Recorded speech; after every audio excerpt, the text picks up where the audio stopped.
তারপর সকাল হলো, আর এই যে দেখতে পাচ্ছ আমি আলুটা নিয়ে আলু ভাজা করব বলেই আলুটা দেখালাম।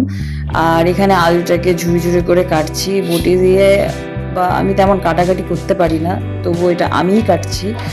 আর এদিকে দেখো গদাই সোনা এখানে তৃষ্ণার্ত ছিল, তাই একটু জল খেলো।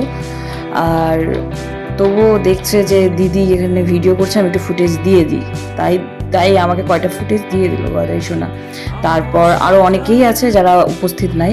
আর এদিকে আমার সোনা কালাচাঁদ, আর কালাচাঁদ হলো দেখছিল ওদিকে একটা বাড়ি ভাঙা হচ্ছিল, যেটাকে আবার পুনরায় নতুন করে তৈরি করা হবে, কিন্তু আমাকে ফুটেজ দিয়ে দিল। আর এইদিকে গদাইয়ের সাথে দাদা কিছুক্ষণ একটু খেলাখেলি করলো, করার পর তোমাদেরকে অবশেষে আলু ভাজার রূপটা দেখায় দিই যে কেমন হয়েছে আলু ভাজাটা। ভালোই লাগছে আলু ভাজাটা, দেখছো তো। আমি তো সেই উৎসাহিত আলু ভাজা দিয়ে ভাত খাওয়ার জন্য। প্রথমে আগে দাদা খাবে, তারপর আমি দেখি কখন খাই। আর হয়ে গেছে প্রায়।